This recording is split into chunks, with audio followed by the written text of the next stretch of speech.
Si le mois de juin signifie pour la plupart des enfants la fin de l'année scolaire, il s'avère que pour d'autres, cela signifie bientôt la rentrée scolaire de septembre. À la rentrée prochaine, leurs enfants iront à la maternelle. En ce moment, la préoccupation de ses parents, c'est donc la propreté.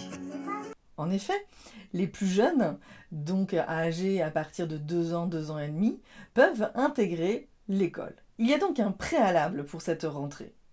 Il s'agit d'être continent, ou autrement appelé être propre. Et oui, si tout le monde peut aller à l'école, il est donc souhaitable que votre enfant se passe de couche et puisse aller aux toilettes plutôt seul. L'école nous a précisé dès le départ qu'il devait être propre, mais également qu'il devait vraiment être autonome, c'est-à-dire savoir s'essuyer tout seul, ce qui est encore une étape supplémentaire. Pour le moment, on n'y est pas. La loi, afin de faciliter la vie des parents, permet à ces derniers d'envoyer leurs enfants à l'école, mais il faut reconnaître que l'institution scolaire n'a pas plus de moyens, de facilité pour accueillir nos enfants s'ils sont en couche. Cet allègement fonctionne dans certaines écoles, mais pas dans toutes. Je vous invite à vérifier. De mon point de vue, cette possibilité octroyée aux parents est une fausse bonne idée. En effet, la charge de la responsabilité, en fait, se retrouve sur les frêles épaules d'un jeune enfant.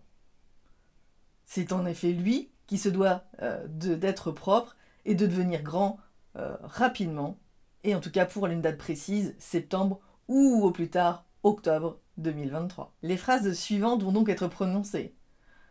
Tu veux aller à l'école? Alors il ne faut plus de couches. Tu es grand maintenant. Comment pouvons-nous accompagner cette étape importante dans la vie de notre jeune? Allons voir cela ensemble.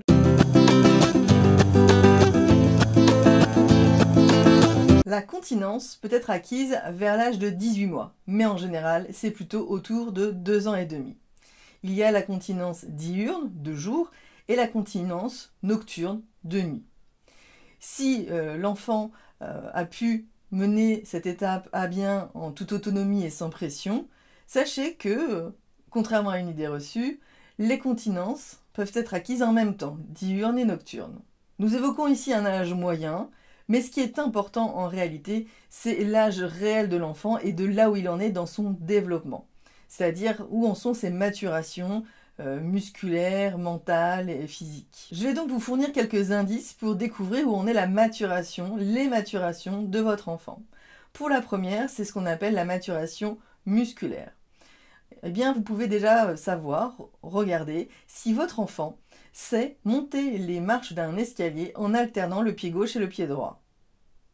Vous pouvez aussi vérifier s'il est capable de faire le mouvement de pince entre l'index et le pouce. Un autre point est à regarder, c'est est-ce qu'il sait ou elle sait se déshabiller?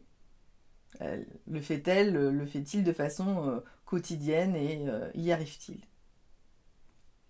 Ce sont donc 3 éléments qui vous permettent de déterminer où en est la maturation musculaire de votre enfant. En deuxième, nous pouvons aussi parler de la maturation intellectuelle. Celle-ci peut être vue sous 3 critères. Cela peut être le fait de savoir identifier mon besoin d'uriner. Le second pourrait être la capacité de s'arrêter de jouer pour aller aux toilettes, sachant que lorsqu'on est dans une activité qui nous intéresse, très motivante, il est compliqué de s'arrêter. Alors pour un enfant de cet âge-là, c'est encore plus complexe. Comme les enfants ont souvent du mal à interrompre leur activité, de peur de ne pas retrouver leurs jouets, pour les rassurer, on leur propose de les emporter aux toilettes. Prends les livres avec toi si tu veux. Et puis le troisième serait de reconnaître les ressentis de son propre corps. Cela signifie savoir les éléments qui permettent de déterminer qu'on a envie d'aller aux toilettes. Je vous évoque aussi un point important, c'est celui de l'estime de soi. C'est-à-dire que l'enfant se sent en sécurité et en capacité d'atteindre son objectif.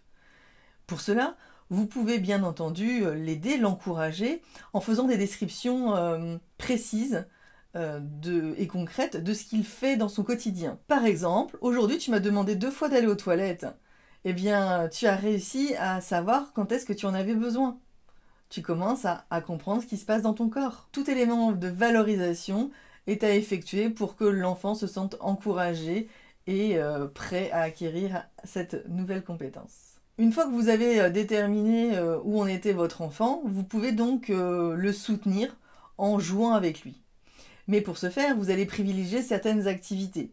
Alors, bien sûr, il est idéal de le faire en fonction de lui, ce qui l'intéresse au moment où il l'intéresse. Ça aura plus de valeur et plus d'apport. Mais vous pouvez donc jouer dans les escaliers à monter et à descendre les marches. Vous pouvez jouer avec une paille pour pincer donc avec l'index et le pouce. Vous pouvez bien sûr vous entraîner, remplir et vider des éléments, des gobelets, des objets dans le bain en jouant avec lui ou avec elle. Ah, ta couche est sèche, donc ça veut dire que tu n'as pas eu besoin d'aller aux toilettes pendant 3 heures. Vous pouvez aussi l'inviter à vivre les fesses à l'air, c'est-à-dire sans couche et sans culotte, pour voir ce que ça produit en lui et ce qu'il ressent et ce qui se passe, pour qu'il ait la visibilité que ses excréments et son urine sortent de son corps, et ainsi en prendre conscience, comme le fait par exemple de sentir l'urine chaude sur ses jambes ou les matières fécales dans l'arrêt des fesses, ou de voir comment ça sort. C'est aussi une expérience qu'il peut visualiser et comprendre, et qui peut-être il aura intérêt à reproduire dans les toilettes ou dans le pot. Si vous souhaitez impulser cette démarche de continence, vous pouvez bien sûr utiliser d'autres moyens, comme par exemple acheter des sous-vêtements, ou bien le pot, ou la marche pour aller sur les toilettes, et l'inviter à choisir avec vous. Ça lui permet à votre enfant bien de faire des choix, d'être pris en considération, et puis de devenir autonome, c'est-à-dire que on écoute sa parole et on en tient compte. Ça va aussi dans le sens de l'autonomie. Et puis, si votre enfant est partie prenante de cette décision, eh bien pour lui, ça aura du sens d'aller jusqu'au bout de la démarche. Contrairement au fait si c'est vous qui décidez de tout et que ça lui semble imposé ou contraint. La période de l'été est une période propice au cul-nu. Mais pour autant, il ne faut pas que ce soit vécu comme quelque chose d'imposé. Donc n'hésitez pas à laisser le choix à votre enfant. La maturation nerveuse, c'est-à-dire la capacité à pouvoir contracter et relâcher ses sphincters, s'acquiert pareil de façon individuelle. Donc vous ne pouvez pas le savoir à l'avance si votre enfant est en capacité de se contenir. Donc il est important de le laisser évoluer et apprendre là où il en est. L'idée ici, c'est bien de laisser votre enfant choisir et aller à son propre rythme. En effet, c'est bien sa motivation intrinsèque qui sera la plus déterminante pour l'acquisition de la continence. Moins vous ferez de demandes, et plus il se sentira libre. Dans cette continuité, de mon point de vue, les récompenses et punitions sont contre-productives. En effet, là vous allez poser des motivations extrinsèques, c'est-à-dire obtenir quelque chose en échange d'eux. Et cela veut dire que votre enfant ne va pas vivre de l'intérieur ce qui est nécessaire pour lui. Ce système-là a des vertus, Vous pouvez obtenir gain de cause assez rapidement, c'est-à-dire que votre enfant n'utilise plus de couches.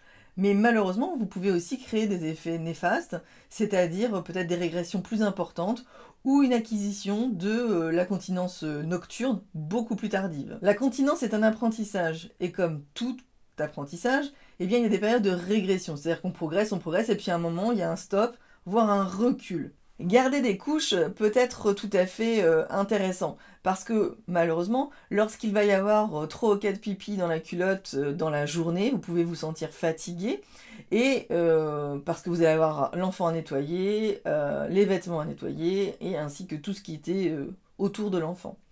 Donc n'hésitez pas à conserver des couches pour vous faciliter la tâche en tant que parent. Ce n'est pas en mettant 1 ou 2 couches que vous allez freiner son acquisition. Dans cette période d'apprentissage de continence, il est souvent employé le terme « accident », justement quand il y a un pipi dans la culotte. Je vous alerte sur le fait que ce terme, en français, en général, évoque des choses graves et importantes. Un accident, c'est un accident de voiture, c'est un accident qui a des grosses répercussions.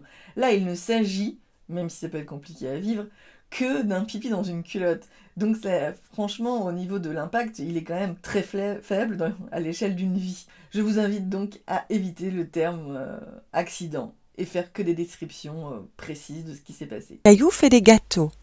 Caillou a envie de faire pipi. Caillou veut aller sur le pot. Oups, il est trop tard. Caillou se met à pleurer. Caillou a fait pipi dans sa culotte. Caillou montre son pantalon à sa maman. Maman dit « Ce n'est pas grave, Caillou. La prochaine fois, tu arriveras à temps. » La continence est donc une étape importante parce que cela va permettre à votre enfant d'être plus libre dans ses mouvements. Caillou enlève sa couche. Il veut mettre une petite culotte. Caillou se sent bien. Il peut courir très vite. D'intégrer l'école de façon plus apaisée. Et pour vous, une charge de travail normalement diminuée rien qu'au niveau des courses, le fait d'acheter des couches. Afin de vous rassurer, je vous indique que nous n'avons jamais vu d'adolescents avec des couches. Donc vous voyez bien que cette période qui peut être un peu compliquée ou tendue s'arrête bien un jour. Tous les jours, on fait caca. Quand on est petit, on fait caca. Au lit quand on est vieux, on fait caca. Au pieu entre les deux, on fait caca comme on veut. Donc prenez votre mal en patience et essayez d'en sourire et d'en rire le plus possible. Bel été à vous, les fesses à l'air. Si vous avez aimé cette vidéo, n'hésitez pas à vous abonner. Et pour aller un peu plus loin, vous pouvez vous inscrire à ma newsletter qui est dans la description.